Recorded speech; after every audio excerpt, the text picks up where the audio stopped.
twasaga n'abarota ngo dutashye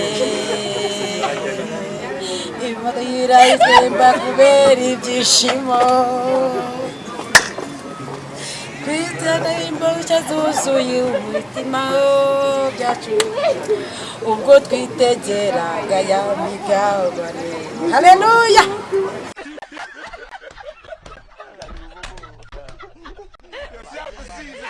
Imitima yabo iradamarara bibyagizaza ndahiro biha ubwo bari mu ishyamba ry'iki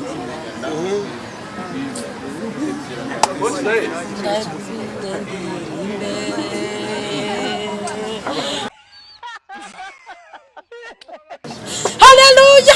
Imana ishimwe. Yesu ni mwiza agira neza. Twicaraga ku migezi ya Babuloni. Yesu ni mwiza. Mbonye ndagukunda, I love you. Ariko hari nashonje. Icyo kintu ndakicuza cyane kuko njya ndeba cyangwa se ahantu twabagamo twa irindukiro wasangaga nk'abakobwa akabaraje nk'umutima ngo mani ngo deni ngo mani ngo coma kuri ngo coma ngo kuri ibure ngo niburi bugira pe tugasanga ahubwo akwangirije ubuzima wowe ntabwo wari uzi ko uri kwangira wowe uzi ko uri gufata furi kumbe biri kwangirira ni ikintu rero nicuza mu buzima.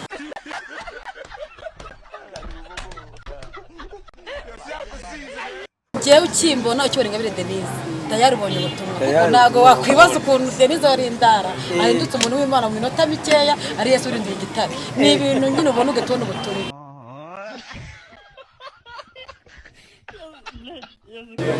Yesu we ni number 1 ariko umugabo nyine ndamushima kuko Imana ikimubwira ngo mwana wanjye nagoye mugende yari uhagaze mu mahwa rero umugeni uhagaze mu mahwa nawe ndi munamushima ndashima umugabo wanjye rero yabunze mpagaze muri ayo mahwa akayihanganira agakora umurimo w'Imana kandi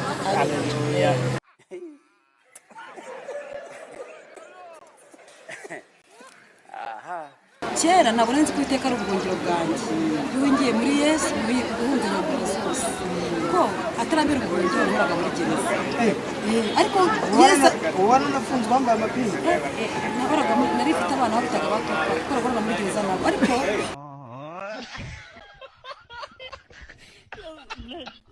yes reka mbaye ikaze rero nshuti zacu zo ku Rugwiro Gospel TV. Ikiriho ni cya kiganiro cyacu cyitwa Life Code. Life Code bisobanuye kwinjira mu mabanga y'umutima. Rero uyu munsi ntabwo bisanzwe kumwe n'umutumirwa wacu mu kiganiro cya Life Code. Life Code rero baravuga ngo nta ubuzima ni urugendo ufite ibibazo n'ibisubizo. Mbese Life Code twinjira mu mutima w'umuntu tubinyujije mu bibazo 10 byimbitse tukabiganiraho.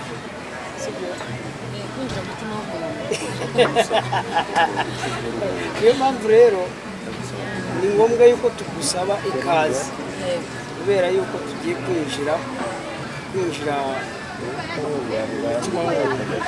ibyo tugiye kubaza ntabwo tubyibaze turabibaza wowe aba ari wowe udusubiza.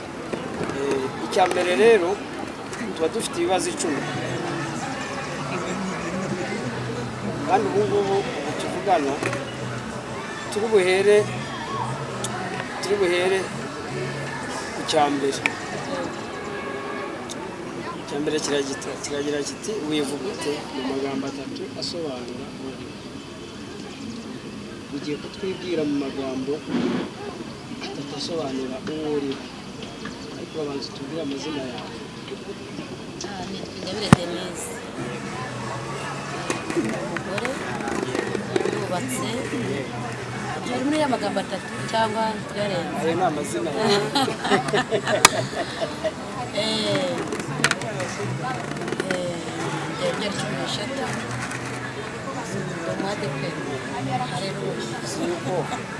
Uretse no kwagura umuryango gusa wakoze n'umurimo w'Imana.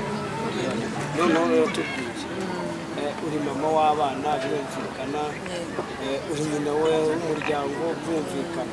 Noneho rero nka Denise uyivuga ufite mu magambo atatu ashobora gusobanura yuko uri Denise? iyo uvuze Denise ubundi urivuga kugira ngo bamenye ko ari njye. Yego.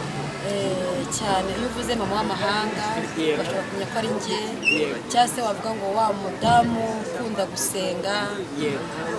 Ikindi banzi bose kugira ngo bamenye uwo ndiwe, Yego. ni umudamu Yesu yagiriye neza akamubata kwa Satani.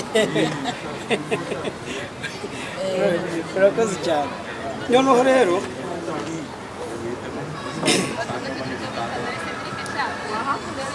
tugiye gutaruka tujye ku cya cyenda. Yego. Uraturirimbira indirimbo eshatu. Ni iyihe ndirimbo ukunda? Indirimbo zimeze zite? Mu ndirimbo za gospel. Za gospel. Ikibazo ni uko naririmba iz'abandi ko nanjye ndi umuhanzi. Sinzi niba naririmba mu zanjye cyangwa naririmba Biraza kugusaba niba hari ahantu ufite zanyuze twabasha kuzibona. Yego. Tubwire tuyishake. hari ahanditse Israeli by Ingabire Denise. Ingabire Denise, iyo ni iyawe. Uratubwira mu z'abandi indirimbo ukunda, noneho tuyigucurangire. Icyo dukora turayigucurangira, wowe uyituririmba. Ni iyihe? Nkunda indirimbo ya Mbonyi. ivuga ngo twicaraga ku mugezi Babuloni tukarira twibuka iwacu. Reka nze ndaje turirimbe rero sasa.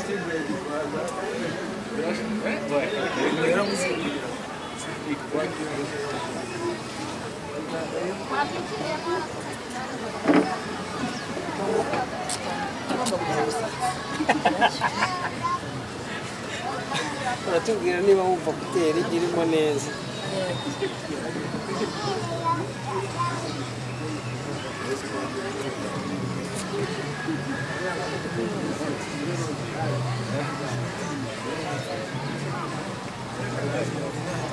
Aho ngaho ni sawa.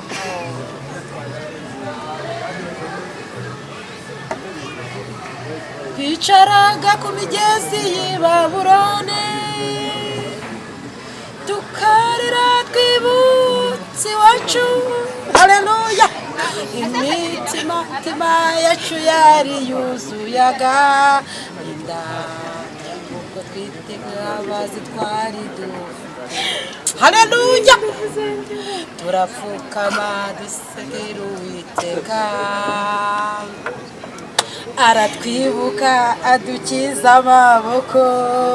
Haleluya. Yabatujyanye w'iminyago aradutahura, tugera i Siyoni kubw'ubuntu bwe. Haleluya. Twasaga n'abarota ko dutashye,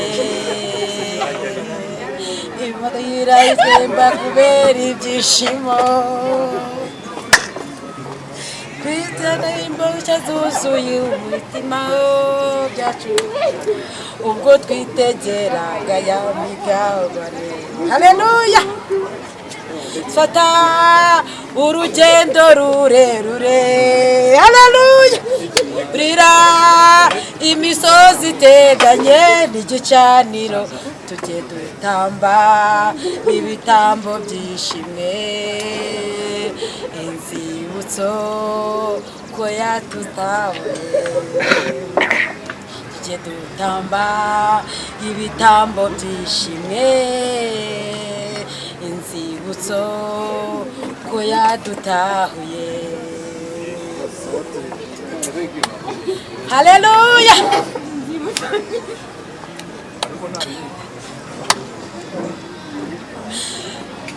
Ariko Yesu ni mwiza, se abonye iyo mirimo. Haleluya. Aratangara baha Uwiteka igitinyiro n'igikundiro by'Uwiteka Imana, nibyo byabaga muri Yerusalemu. Hatari kabisa. Igitaje nuko bose bibagiwe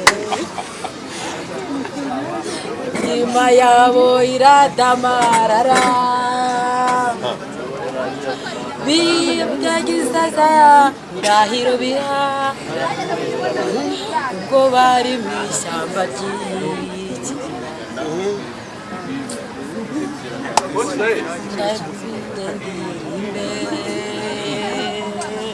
mamagara banjye mbarema agatima jye n'inzu yanjye tuzakorera Uwiteka Imana waduhaye amazi tunyotewe jye n'inzu yanjye tuzakorera Uwiteka Imana waduhaye amazi tunyotewe urugendo rurerure tuzurira imisozi iteganye n'igicaniro tugenda gutamba ibitambo byishimye nzibutso ko yadutahuye tugenda gutamba ibitambo byishimye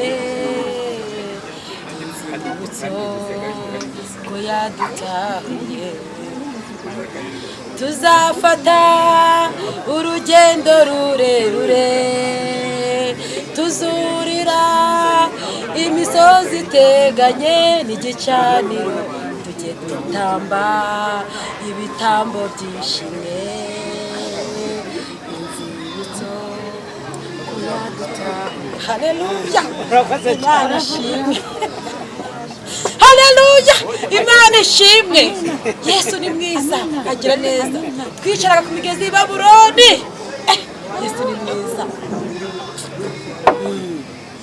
urakoze kuturirimbira cyane noneho wakuramo iyo kuteri tugakomeza mbonye ndagukunda I love you noneho tugeze ku cya kabiri cyavuga ngo ni iki kintu cyahinduye ubuzima bwawe kurusha ibindi byose ikintu cyahinduye ubuzima bwanjye kurusha ibindi byose yego ni ukwizera Yesu urebe hari imbere yego ikintu cyahinduye ubuzima bwanjye yego ni ukwizera Yesu umwami n'umukiza yego noneho tugiye ku cya gatatu yego ni ikihe cyakugoye cyane kandi ni iki cyagufashije kukirenga ikintu cyangoye ni ukutamenya ubuntu bw'umwami wacu Yesu naratinze cyane ndetse atanakubitirwa ariko maze kumenya ko Yesu atabara ari umwami mwiza ubuzima bwanjye butabwora muri ako kanya ariko ntaramenya ko Yesu atabara narahagorewe cyane ahubwo umuntu ashobora kwibaza umuntu utukurikiranye nona ashobora kwibaza ngo mbese umuntu yahakubitiwe kutamenya Yesu ni igihombo gikomeye kutamenya Yesu nta byiringiro uba ufite by'ejo hazaza hanyuma guhangana n'ubuzima bwa none ahangaha kugira ngo ububemo ube no mu buzaza udafite ibyiringiro bisaba guhangana n'ubwo buzima kandi hari umurengezi wakakurengeye kugira ngo ubwo buzima bubemo muri kumwe hanyuma kubamo uri wenyine byari intambara zikomeye ni bamwe burebure ni byinshi cyane navuga kuri ubwo buzima ariko intambara nahuye nazo ntaramenya Yesu urugendo rwanjye n'ibyo wambajije byarangoye cyane naramenya Yesu naraguye birumvikana noneho niyo mpamvu tuvuga ngo twinjira mu bwihisho bw'umutima w'umuntu noneho icya gatanu rero icya kane kiragira kiti ninde wagize uruhare rukomeye mu buzima bwawe kandi kuki yagizemo ubwo ruhare umuntu wagize uruhare mu buzima bwanjye umuntu wagize uruhare runini mu buzima bwanjye ni umuntu waje ari umuvugabutumwa aje kutubwira ko Yesu aruhura cyangwa se njyewe aje kumbwira ko Yesu aruhura uwo muntu yagize uruhare runini cyane mu buzima bwanjye kuko niwe wanyishe gusenga niwe wambwiye ko Imana iruhura arambwira ngo niwemere ukava mu byo urimo kuko nabaga mu byaha ubusinzi abantu barabizi bamwe bwanjye barabuzi ariko yagize uruhare runini cyane kuko namenye ko Imana ihora biciye muri we amarita cyangwa ngo soma Bibiliya harimo amagambo y'Imana meza atanga ubuzima hanyuma ambera gutyo nibabishe ubuzima bwo gusenga noneho icya gatanu rero kiragira kiti ni irihe somo rikomeye ubuzima bwakwigishije isomo rikomeye yego ubuzima bwaheshe isomo rikomeye cyane kuko nabaye mu buzima nakubwiye ko nabaye mu buzima bugoye ariko isomo nakuye mu buzima namenye ko ubuzima iyo uburimo muri rusange nta muntu uba witaye ku buzima bwawe. Isomo nakuye ku buzima rero namenye ko hatabaye Imana ngo igutabare amahanga yose yarebera uri gupfa, ariko ndashima Yesu waje akambera ibyiringiro ngo mu buzima bwanjye. Isomo nakuye mu buzima ni uko ubuzima budafite Yesu nta gisobanuro bugira. noneho rero tugeze ku cya gatandatu. Iyo uhuye n'ibibazo bikomeye ni hehe ukura imbaraga zo gukomeza? Iyo uhuye n'ibibazo bikomeye ni hehe ukura imbaraga zo gukomeza? ahantu handi wakura imbaraga atari mu gusenga, kuko mu gusenga no dukura imbaraga cyane. Nkatwe iyo tunaririmba burya kuririmba nicyo cyiza cyo kuririmba. Mu ndirimbo bivamo ubuhanuzi ushobora gukomeza kandi utari gukomera cyane. Nk'umuririmbo ngo niseguye amaboko yawe Yesu, sinyitinya nisunze umukiza ukomeye. Wakoze cyane. Cyiza cyane kumenya Yesu. Noneho rero tugeze ku cya karindwi. Ni iki kigutera ibyishimo kurusha ibindi mu buzima bwawe? Ikintu kinera ibyishimo, ikintu kinera ibyishimo ni ukuntu nasanze Yesu ari ubu. Icyo kintu kinera ibyishimo mu rugo. Ngenda ku bigo bifite famiye, ndi umuryango mugari, njya mbyara 13. Yesu yanyukiye urugo mu bitari gushoboka, ariko arabikora mu buzima. Hanyuma muri uko kunyubaka urugo mfite abana, mfite umutware, mu mujyi wa Kigali, mfite imodoka. Ni umunezero mbamo. Ni ibintu rero mbona ngasanga ibyo bintu nakurura amateka yanjye na Yesu, nkareba n'ahantu yankuye mu ishyamba, nkareba uburyo yankuye Rodobari kwa Makiri, ngasanga n'ahantu yanyicaje, nkumva biriye umunezero mwinshi cyane. Umunezero ndawuhora. Yego. Aha tugeze ku cya munani rero. Iki cyo kiragira kiti ni iki wicuza kandi ni irihe somo wakuye? Nicuza ibintu byinshi cyane.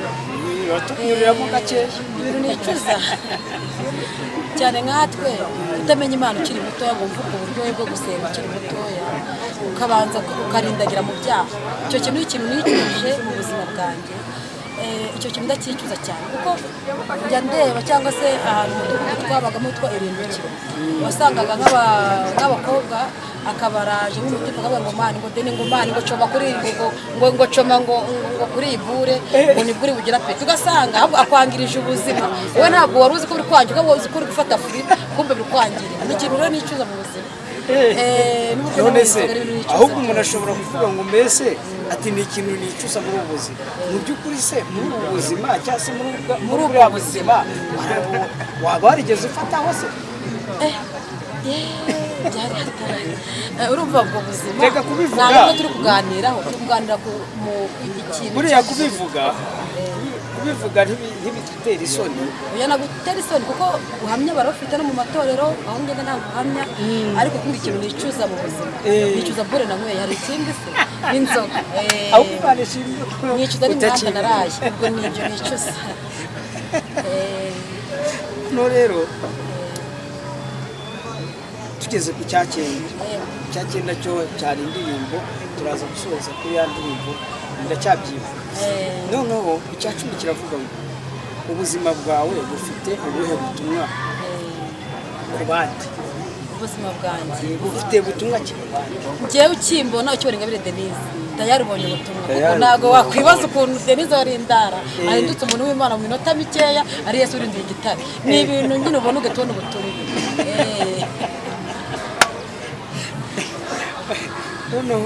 Noneho rero tugiye ku kindi.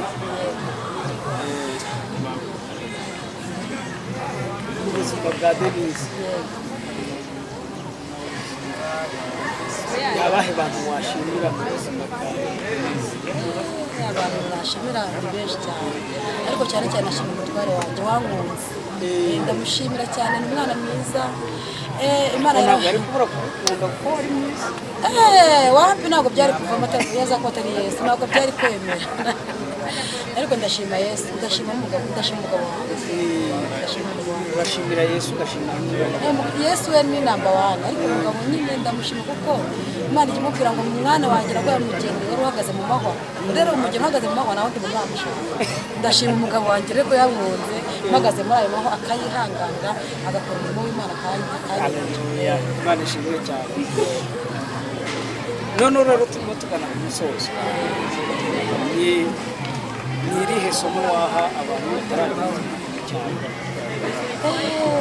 cyangwa se ni ubuhe butumwa wasigira iyo umuntu ubwenge Imana iratabara cyangwa se irarwura cyangwa se ku bantu bari bakuzi bakora amateka arahindutse akenshi bibwira ko ari imbaraga z'ubushobozi bwawe ariko iyo uramutse uganirije umuntu ugasanga umutima Imana wo kuganirije akamera ko Imana ihindura amateka ukumva arabyumvise icyo kirenga akakizana akagikandagiza aho ngaho umubwira kenshi ahasanga ubutabazi.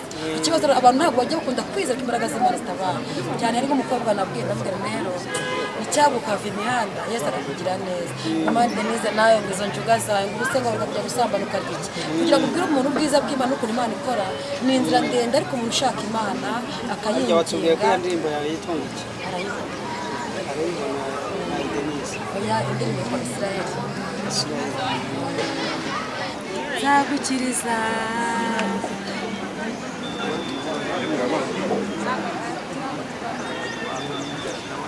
si yanjye nibyo uko nshaka cyane rwose.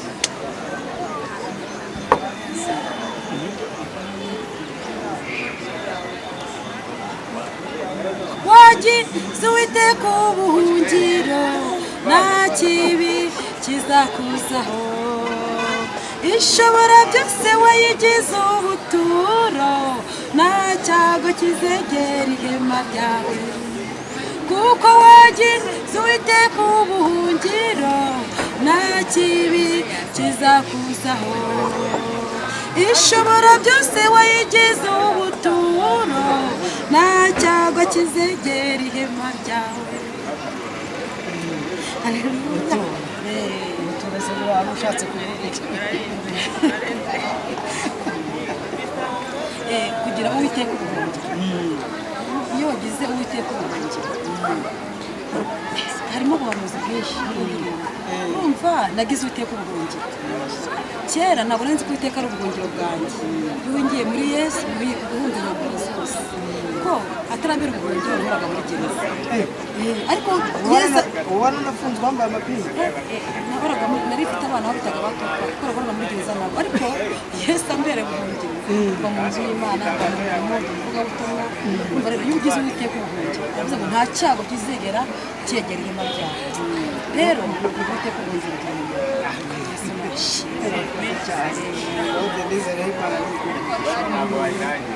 abakozi dusangiza ubutumwa bwiza